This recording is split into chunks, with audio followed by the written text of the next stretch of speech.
7 जुलाई 2016 police Delhi Dwarka के एक flat पर पहुंचती है और पहुंचते ही उन्हें पता चलता है कि इस फ्लैट के बाथरूम में एक शख्स घंटों से लॉक है। पुलिस दरवाज़ा तोड़ती है और अंदर उन्हें मिलती है एक डेड बॉडी। गौरव तिवारी एक ऐसा शख्स जो पूरी जिंदगी भूत, जिन और अनजानी ताकतों से लड़ता रहा, लेकिन जब उसकी अपनी बारी आई तो सवाल ये उठा कि क्या वो अपनी ही आखिरी जंग हार गया।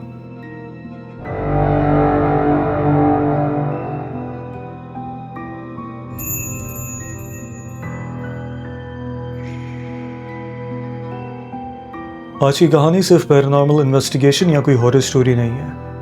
ये कहानी है डर से दोस्ती करने वाले एक इंसान की, जो लोगों को पैरानॉर्मल चीज़ों से बचाता था, मगर अपनी ज़िंदगी के अंधेरों से शायद निकल नहीं पाया। गौरव तिवारी का ताल्लुक यूपी की एक नॉर्मल मिडिल क्लास फैमिली से था। बचपन बिल्कुल आम सा था, स्कूल, पढ़ाई, दोस्तों के साथ खेलना कूदना। लेकिन एक चीज़ जो गौरव को बाकियों से अलग करती थी वो थी उनकी क्यूरियोसिटी। गौरव 21 की एज में फ्लोरिडा मूव हो गए to become a commercial pilot. पर जिस अपार्टमेंट में वो फ्लोरिडा में रहते थे, वहाँ उन्होंने पैरानॉर्मल एक्टिविटीज़ एक्सपीरियंस करना शुरू की, और ये पैरानॉर्मल एक्टिविटीज़ कुछ ज़्यादा ही इंटेंस थी। इन पैरानॉर्मल एक्टिविटीज़ ने गौरव को इतना क्यूरियस और हैरान किया कि उन्होंने अपनी पायलट बनने की स्टडीज़ को छोड़कर पैरानॉर्मल फिनोमेना को स्टडी करना स्टार्ट कर दिया। अमेरिका में पैरानॉर्मल इन्वेस्टिगेशन एक रिकग्नाइज्ड रिसर्च फील्ड थी। प्रॉपर टीम्स, टूल्स और प्रोटोकॉल्स यूज़ होते थे। यहीं से उनकी थिंकिंग इस फील्ड को लेके और प्रोफेशनल हो गई। अमेरिका में उन्होंने लोकल पैरानॉर्मल मीटअप्स अटेंड किए, वर्कशॉप्स और नाइट इन्वेस्टिगेशंस का हिस्सा बने। वहाँ उन्होंने सीखा कि कैसे EVP यानी electronic voice phenomena, EMF meters और थर्मल कैमरास किस तरह पैरानॉर्मल एक्टिविटीज़ को कैप्चर करते हैं। अब ये ग्रुप्स फॉर्मल मेंबरशिप से ज़्यादा प्रैक्टिकल पार्टिसिपेशन पर बेस्ड होते थे। US इन्वेस्टिगेटर्स का एक स्ट्रॉन्ग रूल था, पहले लॉजिकल एक्सप्लेनेशन फिर पैरानॉर्मल। ये अप्रोच गौरव तिवारी ने अडॉप्ट की और तब से उन्होंने डर को साइड पर रखा और एविडेंस को प्रायोरिटी दी। एक लोकल टूर गाइड ने उनकी टीम को बताया कि एक अबैंडन्ड प्रिजन है जहां रात को उसने एक अननोन ब्लैक फिगर देखा है। ये पता चलते ही ग्रुप के मेंबर्स गौरव को साथ लेके उस जगह पहुंच जाते हैं इन्वेस्टिगेट करने। और इस वक्त गौरव को काफ़ी चोटें ऑलरेडी लगी हुई थी, वो ठीक से खड़े भी नहीं हो पा रहे थे। जैसे ही उन्होंने प्रिजन में पहला कदम रखा, उन्हें स्ट्रेंज फीलिंग आई। उन्हें समझ आ गया था कि यहाँ कोई एंटिटी तो ज़रूर है। गौरव ने एंटर करते ही थर्मल कैमरा निकाला और वहाँ पर मौजूद एंटिटी से बात करना स्टार्ट की। Despite his incapacitating leg injury, Katsi Gaurav is bent on proving his worth to the team. On crutches, he hobbles to the far end of the eastern wing. The ground floor is where many apparitions are reported. This intrepid investigator is bent on catching one on camera. Is there anyone with me who would like to show himself? I would like you to come forward and show yourself to me. वो काफ़ी सवाल पूछते रहे और उस entity को जवाब देने के लिए कहते रहे, पर वो एंटिटी ना रिप्लाई देती है, ना कोई ऑब्जेक्ट मूव करती है और ना ही कोई मैसेज देती है। फिर अचानक चीखने और चिल्लाने की आवाज़ आने लगी और वो आवाज़ आहिस्ता आहिस्ता लाउड होती जा रही थी। और जैसे जैसे ये आवाज़ लाउड होती जा रही थी, उस एरिया में अजीब सी कोल्डनेस बढ़ने लगी। उसी वक्त थर्मल कैमरा ने कुछ कैप्चर किया और जो कैप्चर हुआ वो काफ़ी स्कैरी था।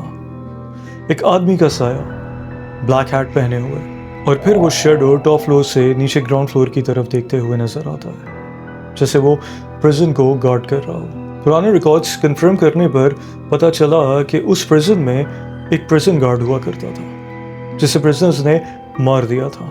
तब से उस गार्ड की स्पिरिट वहाँ घूमती है और प्रिजन को बुरी एंटिटी से प्रोटेक्ट करती है। ये जानकर गौरव ने इन्वेस्टिगेशन वहीं क्लोज कर दी। गौरव को लगा कि वो एंटिटी हार्मफुल नहीं है और इसकी सोल को डिस्टर्ब नहीं करना चाहिए। ऐसे ही केसेस के बाद गौरव अपनी US टीम के साथ काम करके वापस इंडिया आ गए और फिर 2009 में उन्होंने IPS एस्टैब्लिश की, यानी इंडियन पैरानॉर्मल सोसाइटी, ताकि इंडिया के हॉन्टेड प्लेसेस और पैरानॉर्मल केसेस को इन्वेस्टिगेट कर सकें।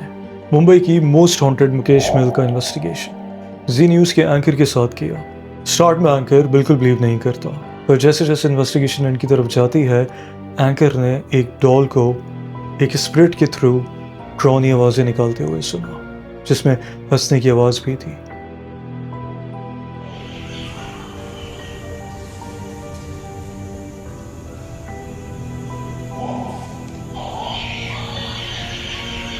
You think it's fun? क्या आप एक बार फिर से कर सकते हैं हमारे लिए वो?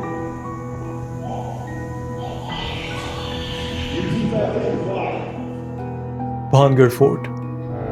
गौरव ने 2012 में इंडिया की one of the most haunted place Bhangarh fort को भी विजिट किया। भानगढ़ के किस्से सबने ही सुने होंगे, रात को चीखने चिल्लाने की आवाज़ आना, और वहाँ का एक बिलीफ ये भी है कि तांत्रिक ने एक राजकुमारी रत्नावती को और उस फोर्ट को कर्स किया था। सूरज डूबने के बाद भानगढ़ में एंट्री बैन है। बैन के बावजूद गौरव और उनकी टीम डिसाइड करती है कि वो रात को फोर्ट में ही रुकेंगे और इन्वेस्टिगेट करेंगे। गौरव नोटिस करते हैं कि शाम होते ही वहाँ के लोकल्स फोर्ट के आसपास नहीं आते।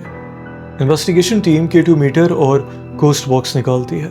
गौरव रिकॉर्डर लेकर फोर्ट के अंदर जाते हैं और सवाल पूछते हैं, हम यहाँ से चले जाएंगे पर आप अपना नाम बताएं। वो रत्नावती और तांत्रिक के बारे में भी पूछते हैं पर कोई जवाब नहीं आता। बाद में फुटेज रिव्यू होती है।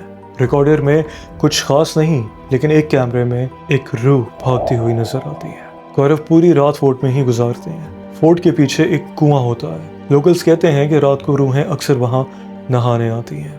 गौरव वहां भी ट्राई करते हैं लेकिन कोई जवाब नहीं आता। आखिर में गौरव ने रिकॉर्ड करते हुए कहा, मैं अभी भानगढ़ फोर्ट में हूँ, यहाँ कोई एंटिटी नहीं है। अगर आप यहाँ आओगे तो आपको कोई रूह नहीं मिलेगी, सिर्फ लंगूर, मोर, पैंथर और मैं मिलूँगा। बहुत लोग कहते हैं कि यही गौरव की सबसे बड़ी गलती थी, क्योंकि ऐसा बोलकर उन्होंने वहाँ की स्पिरिट्स को चैलेंज और डिसरिस्पेक्ट कर दिया था। इस भानगढ़ केस के बाद गौरव बहुत पॉपुलर हो गए। Magazines, news channels, TV shows, हर जगह पॉपुलैरिटी के साथ साथ और ज़्यादा ख़तरनाक केसेस मिलने लगे। जनकपुरी फ्लैट केस, ये उनकी ज़िंदगी का आखिरी केस था। ये एक ऐसा केस है जिसके बाद गौरव मेंटली बहुत परेशान थे, पर एक्सप्लेन नहीं कर पा रहे थे क्यों। अपनी डेथ से 1 महीना पहले उन्होंने अपनी फैमिली को कहा, एक बहुत ही एग्रेसिव और वेंचफुल एंटिटी मेरे पीछे पड़ गई है, शायद मैं ज़्यादा दिन जिंदा नहीं रहूँगा। हुआ कुछ यूँ कि एक दिन गौरव तिवारी को दिल्ली के एक इलाके जनकपुरी से कॉल आती है। वो कहते हैं, हमारे घर में एक बच्ची है, एक लड़की, जो बहुत अजीब हरकतें कर रही है, बिल्कुल इंसानों जैसी नहीं लग रही। उस दिन गौरव तिवारी की तबीयत बहुत ख़राब थी। उन दिनों वो काफ़ी डिप्रेशन में रहते थे, इसलिए पहले डिसाइड हुआ कि वो खुद नहीं जाएंगे, सिर्फ IPS की टीम जाएगी। लेकिन जैसे ही गौरव ने ये सुना कि लड़की की हालत बहुत ज़्यादा ख़राब है, उन्होंने सोचा मुझे खुद जाना चाहिए, शायद मेरे जाने से उस लड़की को कोई हेल्प मिल जाए। कुछ लोग कहते हैं कि ये केस कुछ महीने पहले का था, लेकिन कुछ लोग ये कहते हैं, इंक्लूडिंग गौरव के फादर, कि ये केस उनकी डेथ से एक रात पहले का है, यानी 6 जुलाई 2016। उस रात जो भी हुआ गौरव के साथ वो बहुत ही मिस्टीरियस था। शाम हो चुकी थी। गौरव और उनकी टीम इन्वेस्टिगेशन के इक्विपमेंट्स गाड़ी में रख रहे थे। अब वो निकलने ही वाले थे। गौरव फ्रंट सीट पर बैठते हैं, टीम मेंबर्स पीछे। एक टीम मेंबर ने नोटिस किया और गौरव को कहा कि सर, आप थोड़ी टेंशन में लग रहे हैं, क्या आपकी तबीयत तो ठीक है ना? हम सब हैंडल कर लेंगे, आप बस बैठकर आराम करो। गौरव ने कहा, नहीं नहीं, सब ठीक है। लेकिन पता नहीं क्यों जब भी मैं आराम से बैठने की या सोने की कोशिश करता हूँ, मुझे लगता है कोई एक ताकत है जो मुझे रोक रही है, जैसे कोई नेगेटिव एनर्जी मेरे अंदर ही है जो मुझे हराना चाहती है। यही बातें करते करते वो लोग जनकपुरी के उस फ्लैट तक पहुंच चुके थे। गौरव गाड़ी से उतरते हैं, नीचे से ही वो उस फ्लैट की तरफ देखते हैं, क्योंकि ऊपर से लड़की के काफ़ी चीखने और चिल्लाने की आवाज़ें आ रही थीं। उस लड़की की आवाज़ें इतनी ज़्यादा थीं कि पूरी बिल्डिंग के लोग बाहर आ गए थे। आसपास रहने वाले सब अपनी बालकनी से झांक रहे थे, सब दूर हट रहे थे और गौरव उसी बिल्डिंग के अंदर जा रहे थे। बिल्डिंग के अंदर जाते ही आवाज़ें और तेज़ हो गईं। जैसे ही लिफ्ट ऊपर जा रही थी, वैसे ही आवाज़ें और भी ज़्यादा भयानक होती जा रही थी। दरवाज़ा खोला गया। जैसे ही गौरव अंदर गए, वो जो लड़की ज़ोर ज़ोर से चीख रही थी, अचानक गौरव को देखते ही खामोश हो गई। लड़की के घर वाले गौरव को बहुत ही उम्मीद से देख रहे थे, जैसे बस यही हो जो उनकी बेटी को बचा सकता हो। लेकिन वो लड़की गौरव को कुछ इस तरह से देख रही थी कि जैसे उन दोनों का कोई पुराना कनेक्शन हो। अचानक वो मुस्कुराई और बगैर कुछ कहे अंदर चली गई। सब घर वाले बहुत हैरान थे। उन्होंने कहा कि अरसे बाद आज इस लड़की को हमने इतना काम और रिलैक्स देखा है, हमें लगता है तुम ही उसे बचा सकते हो। गौरव ने उन्हें कहा, मैं आपकी फीलिंग्स समझता हूँ, लेकिन पहले ये देखना होगा ये मेंटल प्रॉब्लम है या कुछ और। फिर लड़की के घर वालों ने पूरी कहानी बताई, कैसे ये लड़की पहले बिल्कुल ठीक थी और कॉलेज जाती थी, दोस्तों के साथ घूमती फिरती थी, लेकिन आहिस्ता आहिस्ता सब बंद हो गया और अब वो अपने रूम में बंद रहती है और चीखती चिल्लाती रहती है। गौरव बगैर रिएक्शन दिए उनकी ये सब बातें सुनते रहे।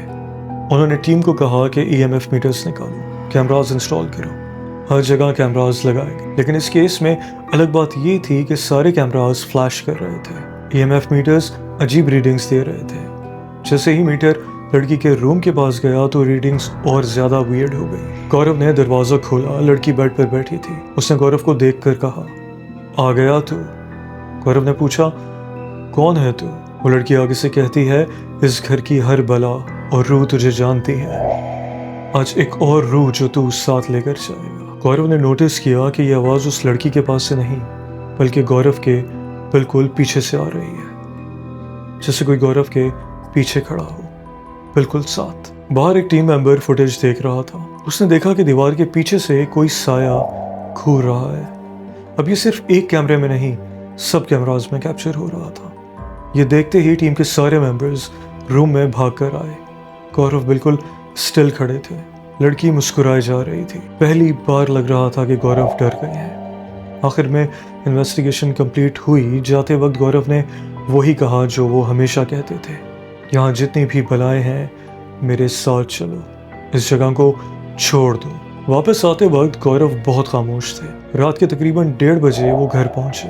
उनकी वाइफ ने उन्हें पूछा कि तुमने मेरा फ़ोन क्यों नहीं उठाया, मैंने तुम्हें कितनी कॉल्स की।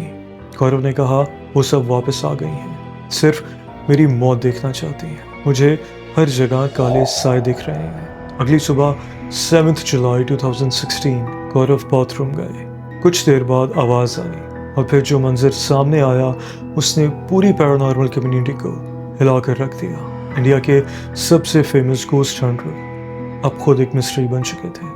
गौरव तिवारी बाथरूम के फ्लोर पर पड़े होते हैं। उनके गले पर एक बहुत ही थिन मगर एक बहुत ही विजिबल निशान था।